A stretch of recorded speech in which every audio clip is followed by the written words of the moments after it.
Эфирден олықлар вақты студияда Алсу Нуриева исәмсіз. Бүгінгі шарылышының төп темалары. Құрбан күнінде ең хайырлы іш болып тұра, ол да болса құрбан шалу. Мүбәрәк күн. Республикабызда құрбан ғайыты узды. Мәселен, яқты сары түстәге әлігі әлмәт тоқталар бүгін әлмәтнің дизайн кодына туры келмейді білгішлер. Мұнда мәғлумат та көп, аның шрифті да зор һәм ғөмүмән ул бүтін бинаға таралған. Мұндай әлмәт тоқталар хәзер қойылырға тиеш түгел. Матур һәм бір стильда булачак. Әлмәт дизайн код кабул итәргә әзерләнә. Ул гомер буе мин Тукай булам дип, Тукай белән ярышып эшләгән, язган, иҗат иткән шагыйрь. Үткен телле шагыйрь. Татарстанның халык язучысы Гамил Афзалның тууына 105 ел.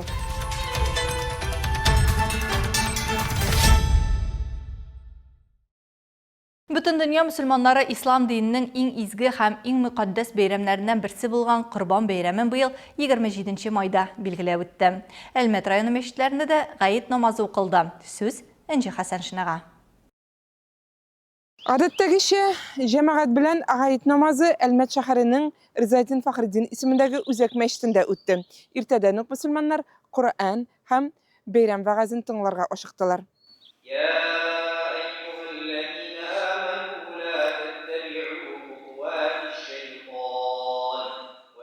Бәйрәм Коръән аятлары уку белән башланып китте. Аннан соң Әлмәт районы имам мөхтәсибе Исмаил хәзрәт Сөнгатуллин мусульманнарны Корбан бәйрәме белән тәбрикләде. Ул үзенең вәгазендә ел саен корбан чалу Аллаһ биргән нимәтләргә шөкр кылып, тәкъва булып, аның рәхмәтенә якынаю өчен бер мөмкинлек икәнен ассызыклады. Аллаһ Тәгаләгә корбанның ите дә, каны да кирәк түгел. Аңа безнең бары тик тәкъвалыгыбыз гына ирешә, диде хәзрәт.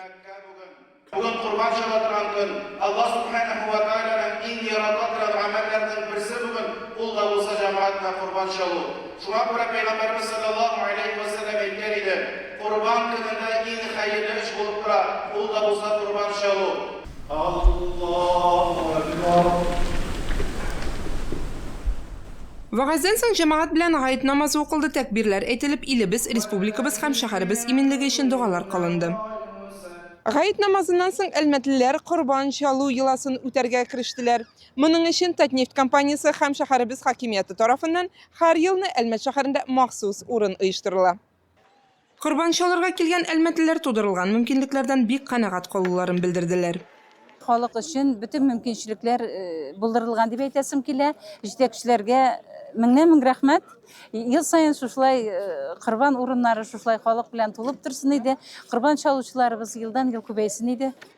Быел корбан чалу өчен сатуга тикшерү үткән 1206 баш сарык һәм кәҗә кертелде. Әлмәт дәүләт ветеринария оешмасы җитәкчесе баш ветеринар табиб Реваль Мөхәммәтҗанов сүзләренчә, тирлек республикабызның Әлмәт, Лениногорск, Зәй, Алексеевск, Актаныш, Баулы, Сарман, Чирмешән һәм Азнакай районнарыннан китерелде. Әлмәтлеләр корбаннарын чалгач үзләреннән мәдрәсә шәкертләре өчен өлеш чыгарга ашыктылар. Моның өчен Әлмәт мөхтәсибәте тарафыннан махсус ит кабул итү урыны булдырылган иде. Энҗи Хәсән Шина, Рафаэль Сафин, Яңалыклар вакыты, Луч Әлмәт компаниясы.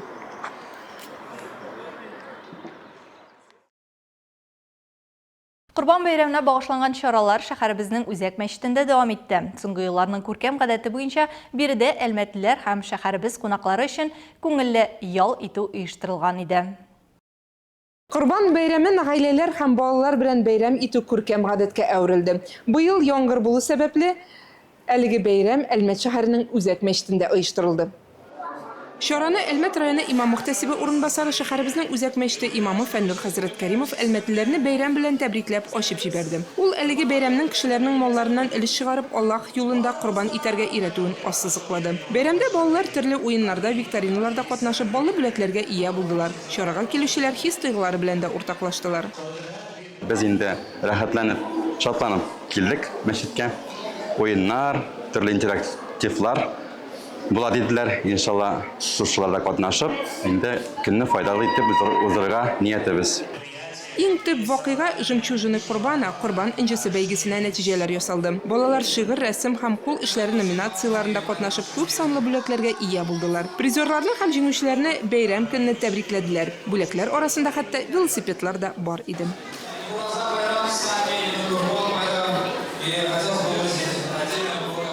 Шулай ук Корбан бәйрәменә багышлап мөмкинлекләре шикле булган кешеләр һәм күрмәүчеләр өчен бәйрәм табыны әзерләү күркәм гадәткә әверелде. Быел 80-гә якын кеше Корбан итеннән әзерләнгән тәм-томнар авыз итте. Бәйрәм чарасын ачып Фәннур Хәзрәт Кәримов киләчәктә дә мөхтәсибәт күрмәүчеләр һәм чукраклар җәмгыяте белән эшне дәвам итүен ассызыклады. Шулай ук ул килгән кунакларга рәхмәтләрен җиткерде, аларга сәламәтлек һәм бәрәкәтле тормыш теләде. Бәйрәмгә килүчеләр дә оештыручыларга рәхмәт сүзләрен җиткерделәр.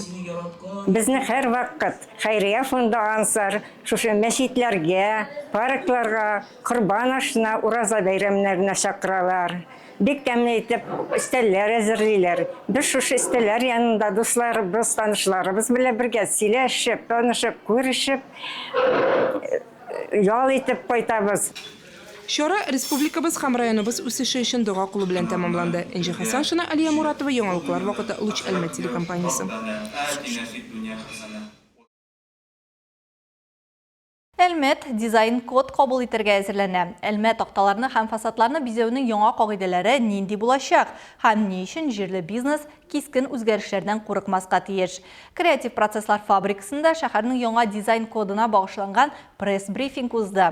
Масштаблы визуаль реформаның барлык детальләре, шулай ук җәмәгать тыңлауларының датасы Алса Әхмәтҗанов материалында. Бер стиль, гармония һәм архитектура. Әлмәт шәһәр эстетикасы яңа дәрәҗәсенә чыга. Дизайн код проекты фасадларны һәм Әлмәт такталарны бизәү өчен ачык кагыйдәләр җыелмасы булдыра. Әлеге проектның кураторы Анастасия Козырицкая сүзләренчә, ул иң яхшы Россия тәҗрибәсе нигезендә эшләнгән һәм Әлмәт үзенчәлекләренә җайлаштырылган. Пилот мәйданчыгы Ленин урамы. Бу эксперимент төсле зур реклама булмаса, шәһәр бөтенләй башка сулыш ала алуын исбатлады. Что касаемо формата дизайн-кода, то действительно... Дизайн-код форматына килгәндә, бүген ул Россиянең кече шәһәрләрендә үзен күрсәткән иң уңышлы проектларның берсе. Алга киткән режимда мондый практиканы булдырган шәһәрләр бар. Без тышкы күренеш аша шәһәребезнең уникаль күренешен, тавышын формалаштырырга уйлыйбыз. Уникальный облик и голос нашего города через внешнюю проявленность. Мәсәлән, якты сары төстәге әлеге Әлмәт такталар бүген Әлмәтнең дизайн кодына туры килми ди белгечләр. Монда мәгълүмат та күп, аның шрифты да зур һәм гомумән ул бөтен бинага таралган. Мондый Әлмәт такталар хәзер куелырга тиеш түгел. Экраннарда күренгән фотосурәтләргә күз салсаң, Әлмәтнең тышкы кыяфәтенең ничек үзгәрүен ачык күрергә мөмкин. Дизайн код билгеләре экранда күрсәтелгәнчә булырга тиеш. Укыла торган шрифт, тыныч төс гаммасы, күрше кибетләрнең билгеләре бер горизонталь күчәр буенча тигезләнергә тиеш. Анастасия Козырицкая журналистларга һәм блогерларга алда ике йомгаклау этабы булачагы турында сөйләде. Ул җәмәгать тыңлаулары һәм шәһәр советы депутатларының тавыш бирүе. Расланганнан соң яңа таләпләр беренче чиратта үз Әлмәт такталарын бүген булдыручыларга кагылачак. Элек бирелгән Әлмәт такта паспортлары билгеләнгән вакытка үз көчендә кала. Оештыручыларның максаты алдагы 5 еллыкта 80% билгеләр яңа кагыйдәләргә нигезләнеп эшләү. Әлмәтнең тышкы кыяфәте язмышын халык үзе хәл итәчәк. Инде 4 июнь көнне әлеге иҗади процесслар фабрикасында ачык җәмәгать тыңлаулары узачак. Монда теләгән һәр кеше килеп үзенең сорауларын биреп, тәкъдимнәрен дә ясый алачак. Башлана 18 сәгатьтә. Алса Әхмәтҗанова, Алия Муратова, Яңалыклар вакыты, Луч Әлмәт телекомпаниясе.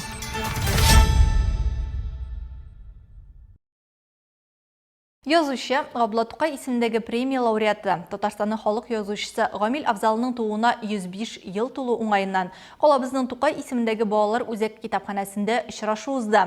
Чараны оештыручылар арасында Татарстан язучылар берлеге, Татнефть хәйрия фонды һәм Әлмәт драма театры артистлары. Әдәби музыкаль кичә үткен телле шагыйрь исеме астында үтте. Кыйма буйларында үләгә, Әсмәликә киләурамнан Бум кулына тоткан шумадан. Әсмәрикә. Җаным. Ахирә. Безнең эштә сиңа ни кирәк? Бу шумадан якылында кызыл гөлләр сибеп юлына.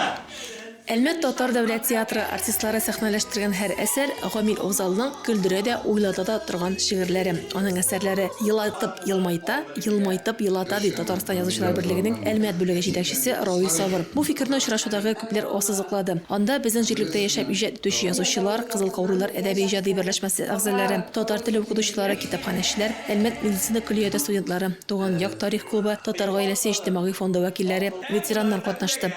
Ул гомер буе мин Тукай булам дип, Тукай белән ярышып эшләгән, язган, иҗат иткән шагыйрь. Һәм Аңа бәлки башкаларга караганда 1, 2, 3, 10 мәртәбәдә авыррак та булгандыр, чөнки ул үзенең табигаты белән дөньяга тәнкыйди карый торган кеше, сатирик кеше. Синең кимчелекләреңне күрсәткәнне беркем дә яратмый. Син дөресен әйткән туганны ярамаган диләр бит әле шуның шикелле. Бәлки аңа менә шушы юнәлештә иҗат итүе башкаларга караганда күпкә авыррак та булгандыр, ләкин ул бу юлдан беркайчан да тайпылмаган. Кичкенәдән, яшьтән сайлап алган шушы юлны азагына хәтле горур үткән. Туган үскән җир кадерлегә икән. Очрашуда Гамил Авзал исән чагында төшерелгән видеотасмалар да күрсәтелеп барды. Сүз шагыйрьнең оныклары Нурия һәм Наиләгә дә бирелде. Алар бабаларын онытмаган, аның иҗатына игътибар биреп торганнары өчен чараны оештыручыларга, килгән тамашачыларга зур рәхмәтләрен белдерделәр. Пока проводятся такие мероприятия, пока помнят его стихи, он жив. Гамил Авзал турындагы истәлекләре белән видео элемтәше Гәрәй Рәхим һәм Рабит Батулла да бүлеште. Кичәдә катнашучылар арасында Гамил Авзал исемендәге әдәби премия лауреатлары Алмаз Хәмзи һәм Фәнил Гыйлҗанов та бар иде. Алар шагыйрьнең үз язмышларына нинди йогынты ясавы турында фикерләрен җиткерде, иҗатлары белән уртаклашты. Менә юк кына нәрсәләр кебек диләр. Шулар тәрбияле икән. Менә мине ул тәртипсезлеккә өйрәткән микән инде ул бу ни бәләкин менә ниндидер бер нурганыш, аннан калган нурганыш бар менә Гамил Авзалдан калган. Ләдифә Нугманова, Алия Моратова, яңалыклар вакыты Луч Әлмәт телекомпаниясе.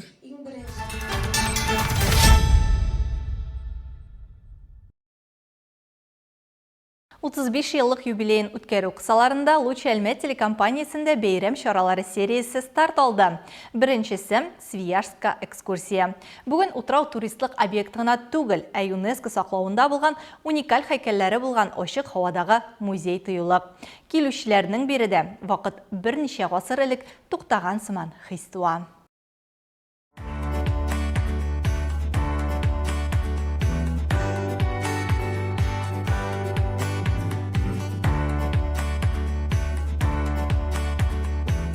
Свияжска сәяхәт борынгы тарих, искиткеч табигать һәм православие монастырьлары белән танышу мөмкинлеге. Бу Иван Грозный тарафыннан 1551 елда Казан ханлыгын алу өчен хәрби форпост буларак төзелгән утрау шәһәрчек. Туристлар өчен Свияжск барыннан да элек үзенең архитектур биналары белән кызыклы. Биредә 3 ирләр, 1 хатын-кызлар монастыре булган. Бүген аларның икесе сакланып калган. Булар Иоанна Предтеченский хатын-кызлар һәм Успенский ирләр монастырьлары.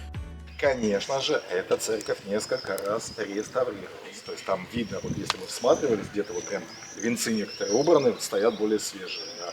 Но вот процентов на 70 это однозначно исторический храм, который помнит Ивана Грозного, который именно здесь, в этой церкви, молился.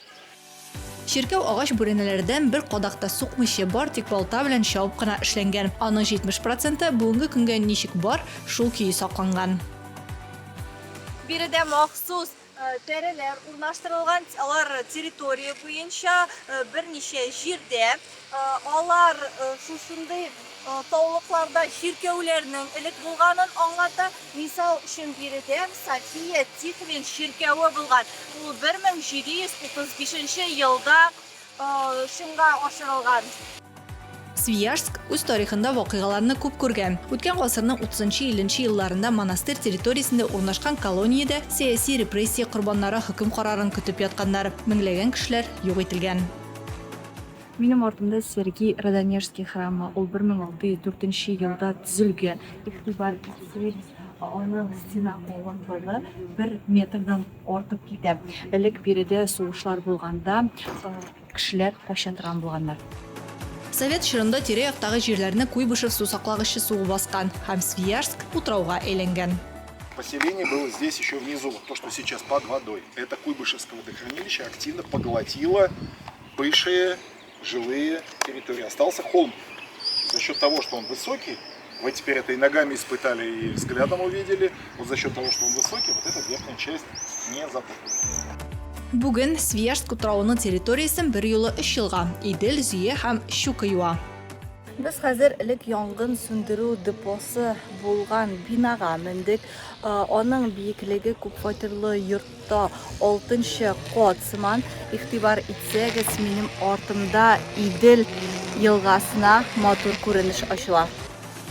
Свияжска сәяхат телекомпанияның юбилей оқиғалары арасында бірінші шара. 35 еллык юбилей узган елларның яқты сюжетларын искә төшерү өчен сәбәп кенә түгел, ә тагын да күбрәк энергия белән проектлар булдыру өчен команда рухын ныгыту мөмкинлеге дә.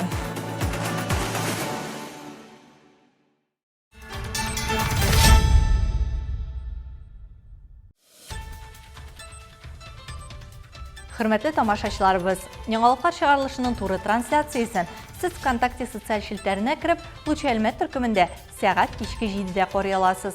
Безнең иң кызыклы сюжетларыбыз да рәсми аккаунтларыбызда урнаштырыла. Бүгенге чыгарылышта шулар иде. Мин Алсу Нуриева һәм монтаж операторы Динара Гайнетдинова сезнең белән саубуллашабыз. Исән сау булыгыз.